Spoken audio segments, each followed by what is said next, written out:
Welcome into the Great Divide. I am your host, Jeff Beck, on a it's kind of beautiful Monday evening, February 23rd, 2026. Always a ton to talk about every night, but this is a fast and furious 30 minutes every Monday and Thursday here on North American Talk Radio. Working on making it a nightly show, maybe sometime in the future, near future, hopefully. Again, it's snowing outside here in Ohio, but that's not why flights are delayed. We'll get into that here briefly. Again, it's a fast and furious 30 minutes with some of my opinion. I'd like you to chime in on the comments on YouTube. Even if it's after the show and you watch the replay, I'll acknowledge it next show or I'll respond on YouTube. Before we get into the first topic, I'd like to say you can buy tickets on our website, natalkradio.com or natalkradio.us. Tickets for less, concerts, theater, sports, anything you can think of. And then make sure you like and subscribe to our YouTube. We are growing. We have a lot of content. Live sports dominates, but we also have talk shows on other topics and some cool informational things on our YouTube. And yeah, it's pretty cool. Check it out. I'll leave the QR code up there for a little while, top left-hand corner. That's right to our ticketing platform and an easy way to help out North American Talk Radio. Again, this is The Great Divide. I am Jeff Beck. Mondays and Thursdays, 8 p.m. Eastern Standard Time. Bring up some of the main headlines. Can't cover them all. Everything. It seems like there's 100 topics a night. They come and go in America, specifically. Have you heard about any daycares or anything like that? No, you haven't. The news comes at us fast. So I'm going to try to catch the main headlines each Monday and Thursday and go from there. The big headline right now, USA hockey, both men's and women's. I know the women won gold this year. That's their third. Their other ones were 2018 and 1998. They've also won 4 silver. But the one that made the biggest splash and the biggest, I don't know if you want to call it controversy or what everybody was talking about, was the men's. It was the men's first since 1980, the Miracle on Ice. Of course, everybody remembers the Miracle on Ice if you're a hockey fan, and then 1960 as well. But before we get into some of the banter back and forth online, I do want to show you the winning goal. It was in overtime. They were tied 1-1 after regulation, and Jack Hughes did this.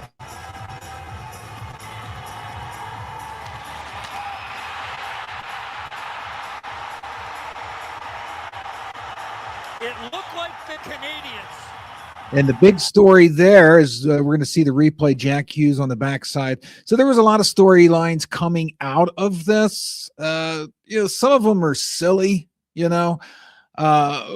First of all, for starters, if you don't, one of the stories before we get into the controversies is Mr. Jack Hughes had his teeth knocked out earlier in the game by a high stick. Of course, all the jokes online, if this was LeBron, he'd be out for a full season. I don't know. Everybody wants to pick on LeBron. I guess I get it because he flops a lot, whatever.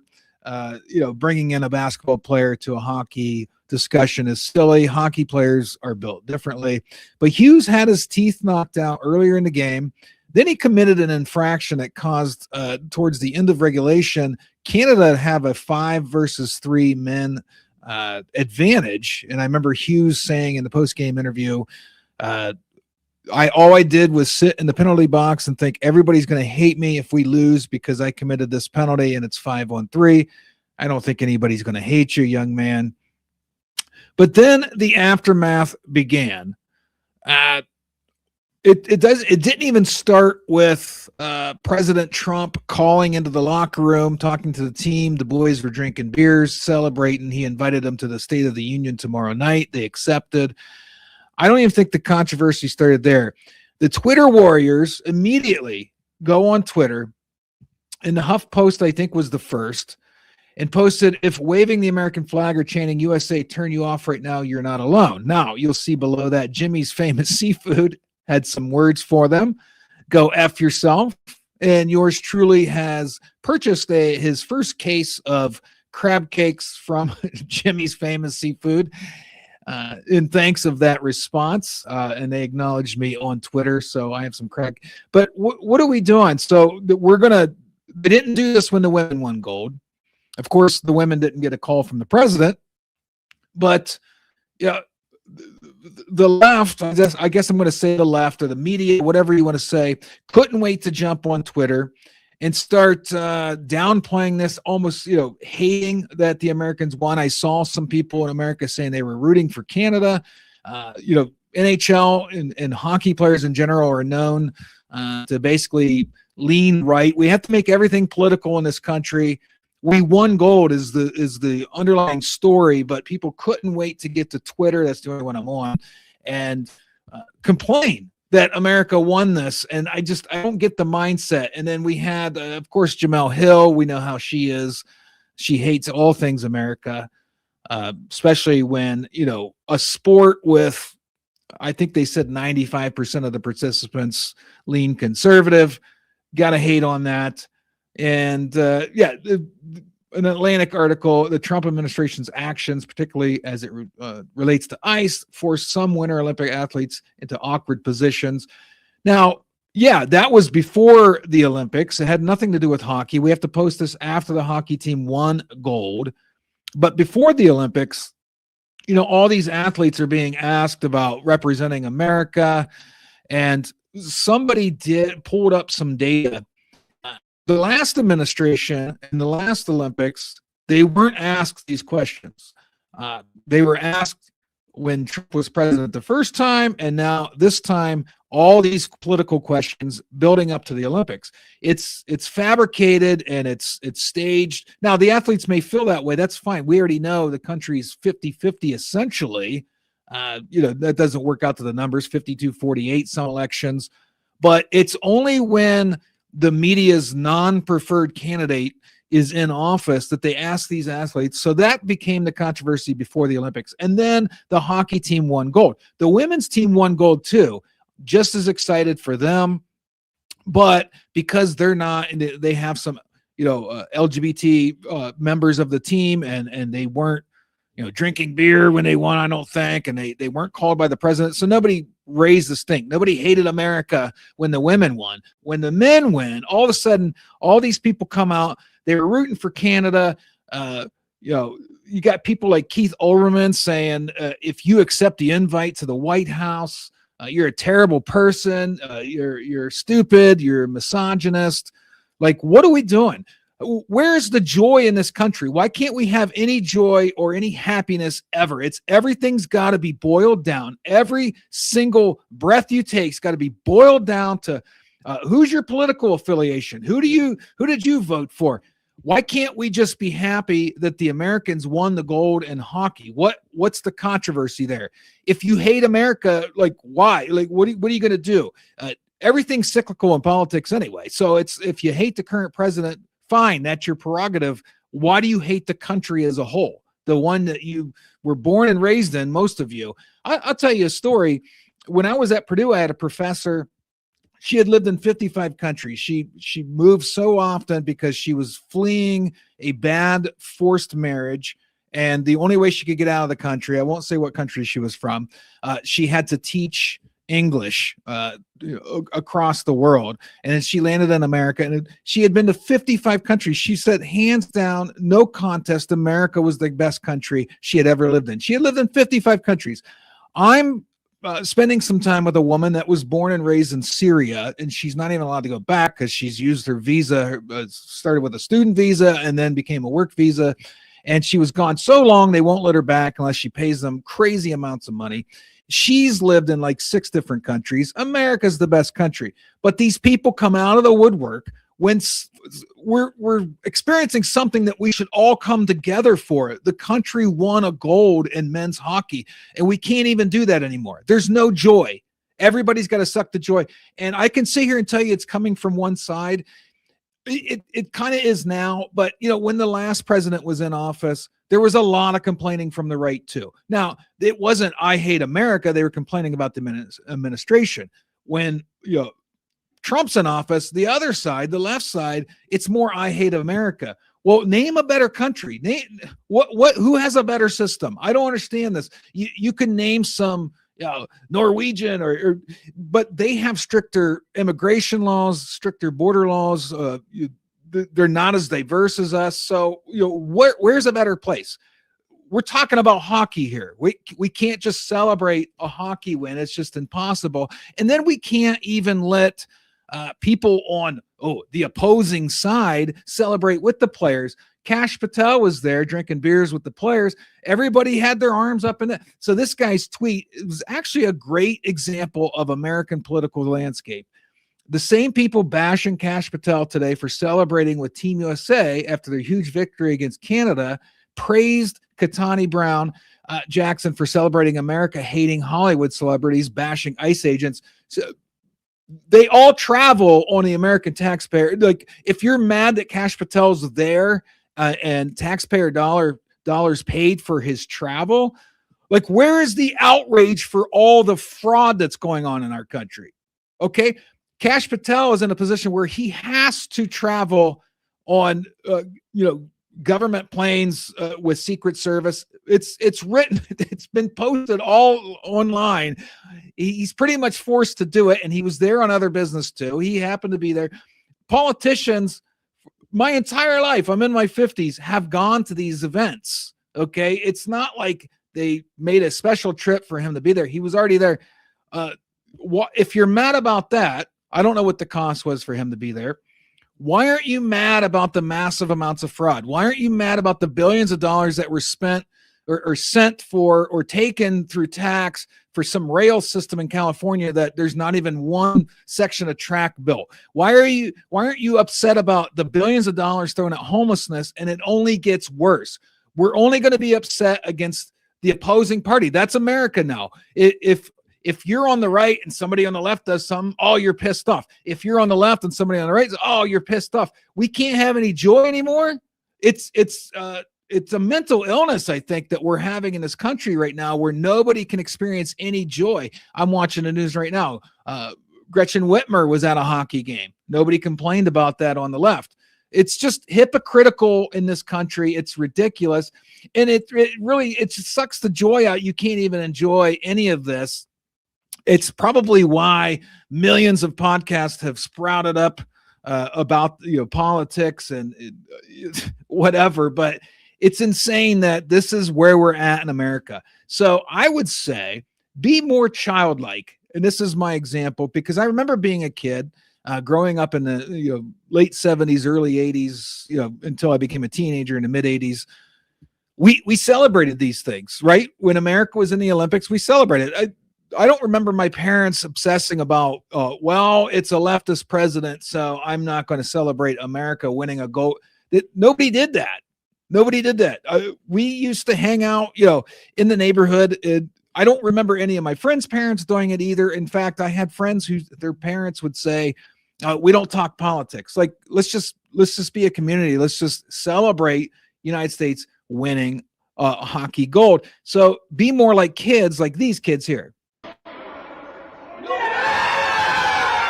This is the parents cheering in the crowd.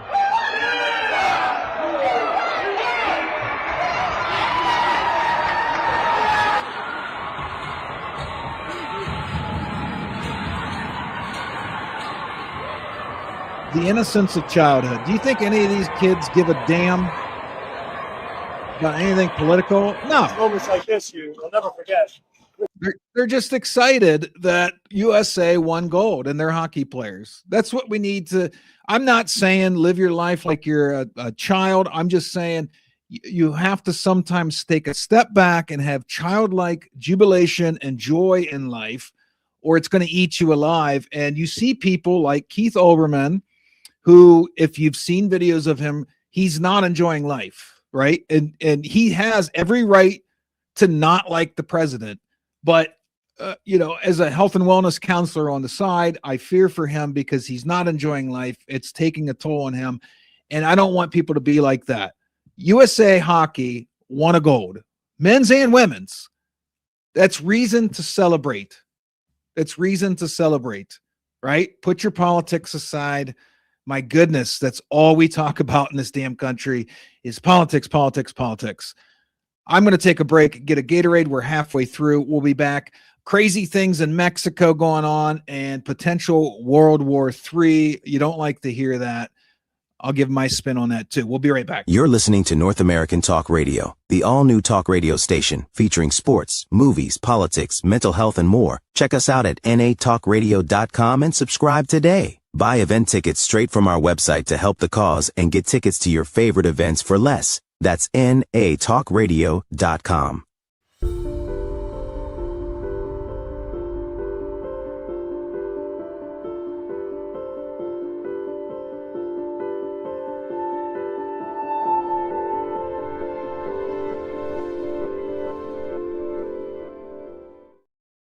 Welcome back to The Great Divide. I'm your host, Jeff Beck. Again, you can buy tickets from our website, natalkradio.com or .us. Get tickets for less. It's a great way to help the network. We have all kinds of content. We have drone footage, informational mini-series, not mini-series, but mini-docs, even religious videos, talk shows, sports, everything. So that's a good way to support our network. Now, crazy news out of Mexico. There is some frightening news, because we have tourists. It's in a tourist area. It's leaking throughout the country. It's not just isolated now. It's actually, I saw a few miles from San Diego. There's some things going on.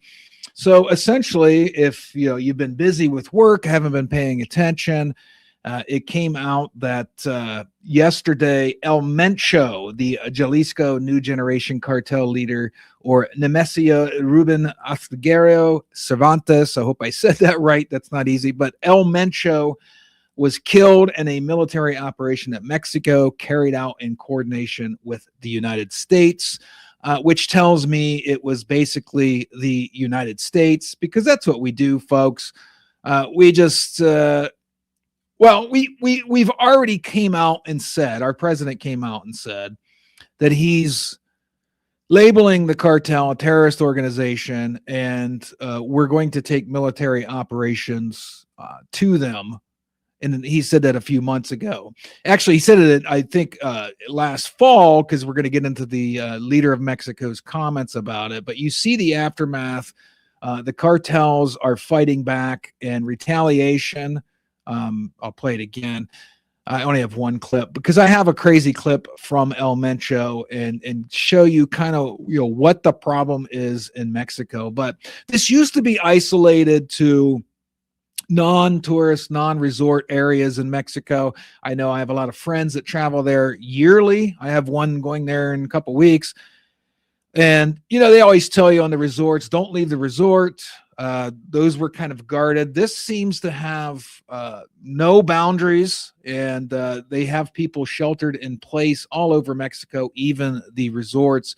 Scary stuff. So how did we get here?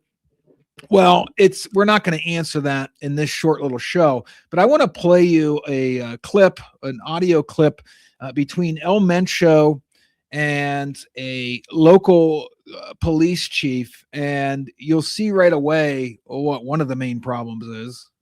Uno. Hey, ¿quién habla? Mira bien, hijo de tu puta madre. Soy Mencho, güey. Relaja tu puta gente a la verga. Soy Mencho, güey. Relaja tus putas partidas, si no te voy a partir. So he's the cartel leader. He's breaking the law, right? Peddling drugs, smuggling drugs, and he's telling the police chief, you better fall back and leave us alone. Si tu madre tienes toda tu bola de perros, te tengo identificado 30 güeyes. Hasta tus putos perros te van a matar si no te relajas, güey. ¿Cómo ves? Ya está, señor, ahorita los bajo. Oh, no cuelgues, hijo de la... Now that's chilling, right? The police says, you got it, sir. A sign of respect. I'll tell the police squads to fall back. Now, what are you going to do if you're a local policeman in Mexico and the cartel leader says, first of all, they've probably paid off a lot of the police that'll triple, quadruple their income. But then they say, if you don't listen to me, I'm going to kill you and your entire family. What are you going to do? I mean, it's not like it will show the leader of Mexico here soon. It's not like they have this mass backing of a powerful military or a powerful leader fighting the cartels. You can make an argument that the cartels and the government work hand in hand, but he's basically just telling the police chief what to do. A ver, te tengo ubicados en Chacala, güey. No, no le estoy colgando, le estoy diciendo, ahorita las bajo. Póngase bien las pilas, güey. ¿Qué se le cuesta ser amigo, cabrón? Didn't you guys agree to work with us? He Uno said. no se mete con ustedes para que se pasen de verga. No, señor, ahorita yo se las bajo. Pongan, mire, revíremeles a todos los hijos de su puta madre porque You happily accept my money. So that's what it is. The cartels pay these police, and then if they show any kind of aggression towards the cartel, we'll kill. He even said, "I'll kill your dogs too."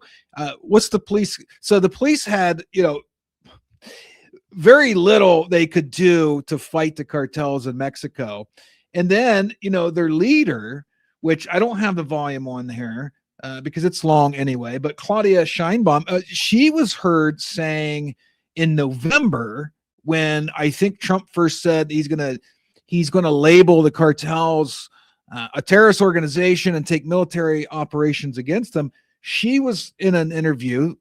I don't think it was this interview. It was a different interview. This is her in response to the cartel lashing out over the death of El Mencho. But she was heard in November, of 2025 saying, using violence against cartels violates their civil rights. Here's the problem in Mexico, right? They don't have a lot of industry. They do have industry, which is what the part I don't understand. Car manufacturers and other things, textiles, but somewhere along the way, I don't even know if it was before my lifetime, they got a hold of the government, they got a hold of the local police departments, and they basically run Mexico. So now all of a sudden America wants to partner with their military and start taking out the cartel, and the cartel, the government, I don't think any of them are prepared for this or willing to put up with this. And now you have mass chaos. You have tourists trapped in their resorts, told to shelter in place. Airports are shut down now. Sheinbaum says that order's been restored. Flights will return tomorrow. We don't know if that's true yet. I guess we'll find out. I haven't heard anything before I went live.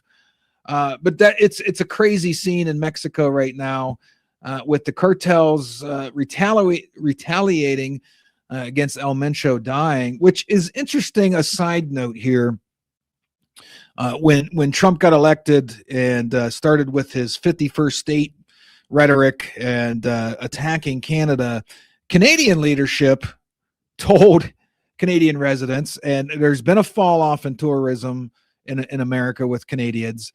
They actually told their citizens it would be safer to go to Mexico than Florida, which just blows my mind. I don't remember the last time Florida had massive chaos unfold because of cartels. Have they had their problems? They sure have, but not like this, okay?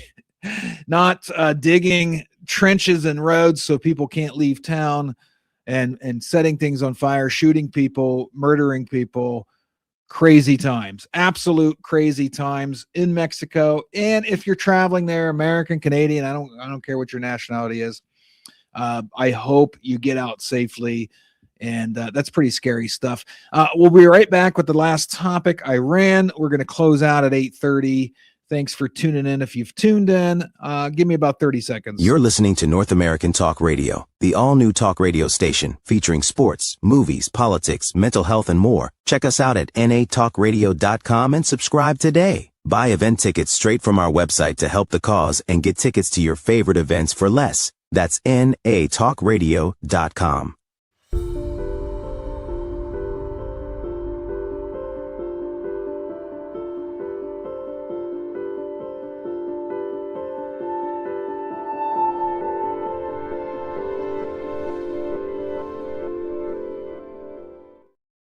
Welcome back to The Great Divide. I'm your host. My voice cracked, Jeff Beck. Remember, you can get your tickets from the QR code right there up in the upper left-hand corner of your screen. And if you're watching this on replay, you can leave a comment. I'll see it and I'll acknowledge it next show or respond directly in YouTube. Now, with everything going on in the world, and there's plenty of crazy things going on in the world, we have a potential war with Iran. Okay? Iran, however you want to say it. Whose decision is this? That's the question I have, because and a lot of people think all this stuff, attacking or helping the Mexican military attack the cartels. The aliens, the war with Iran is a distraction from the Epstein files. Maybe it is, maybe it isn't. But whose decision is this? Right? Because I heard Tim Dillon make a great point on his podcast. Is it Iran's fault that the housing market in America now has made homes unaffordable, and people, the average age of the first-time home buyer in America is in their 40s now? It used to be, when I was younger, 28. Is it Iran's fault that people can't pay their medical bills? Is Iran's fault that groceries have, risen? And the administration will tell you, oh, prices are down. I go to the grocery store once a week. I'm fortunate. I'm of higher means than, I'm not bragging. I'm just saying I go to the grocery store once a week. I buy pretty much the same things. Prices are not down. Okay. I'm just telling you, because I live alone and the dog. I buy pretty much the same list every week, and prices are not down. So is that Iran's fault? Right? Yeah, you can go on and on of some of the issues. Is it Iran's fault that our stock market, maybe the tensions in Iran? That was a bad example. Hey, tough room. So yeah, we can ask ourselves, what are we doing here? So I pulled up a lot of data, and this is the largest deployment in the region since 2003, by the way. I did pull up a lot of, I'll bring this up first. A large number of U.S. aerial refueling tankers have deployed from Greece to the Middle East. It's starting to look like this is going to happen. And it's not a good thing. I don't care how patriotic you are. I don't care how pro-American you are. It's not a good thing. Now, I saw a lot of these memes. Babe, time to finance another war for our behalf. Yes, honey. America holding up Israel. And then here's the problem I have. We were told during the campaign, right, there would be no wars. In fact, he said he would end wars. He said he would end the Ukraine-Russia war day one. That didn't happen, right? He said he would defuse the situation in the Gaza Strip day one. It didn't happen. Now we're looking like we're going to spark World War III. Insane, right? And I said it's the largest deployment since 2003. This is pretty much where we're sitting. Arabian Seas, heavily armed. And then we have all the surrounding areas, not Iraq, of course, not Syria. We just pulled troops from Syria. I believe, again, I told you I'm hanging out with a young lady that was born there. We have people in Turkey. We've pretty much surrounded them to the south and the west, and it's looking like it's going to happen. Whose idea is this? Because, again, I went down the issues of America right now, and it doesn't seem like any of them are Iran's fault. Right? And you have all these Arab states since January: Saudi Arabia, Qatar, Oman, Turkey, Egypt. They've all been engaged in intense diplomacy to pull Washington and Tehran back from the brink. And it's not because they harbor any sympathy for Tehran. It's because they realize that they would be in the front lines of this, first of all, initial wave of war, and then the Iranian retaliation. And a lot of them feel like this is only to fuel Israel's, aggressive need or want to expand in the region. And again, who's paying for it? Why are we doing this? What's the aftermath? Are we factoring all this in? Does this have anything to do with the Epstein files? We don't know, because forget. That's what they want you to do. Forget that all the elites and all the leaders of all these major countries, and especially America, so they're pedophiles. Forget about it. So they've done terrible things. Is that what they're trying to tell us? Is that with war? And then there's the other possibility, not just to cover up all their satanic pedophilia and the bullshit that they're doing. The other problem, or other reason why this could be happening, is the military industrial complex has been doing this for years. I have a great article here. If you want to check it out online, it's from Twitter, and it's from Glenn Greenwald. He actually sent me a link to it in a DM. He's a writer. The war propaganda in Iran, the exact script used every failed U.S. war, is hauled out again. And it really is talking about the military industrial complex. It's scary stuff. And here we go again. And we were told that this president would end wars, not start wars. I think we may have been sold a bill of goods. This is The Great Divide with Jeff Beck. I'm your host. QR code in the top left will get you tickets. I'll be back Thursday. We'll talk about the State of the Union and John Barron. If you haven't seen that, look that up. It's pretty crazy. I think our president may have called into a radio show. I'm not too sure. I've been your host. Thanks for tuning in. Hopefully next time you chime in, but we'll see you Thursday. Have a great Monday.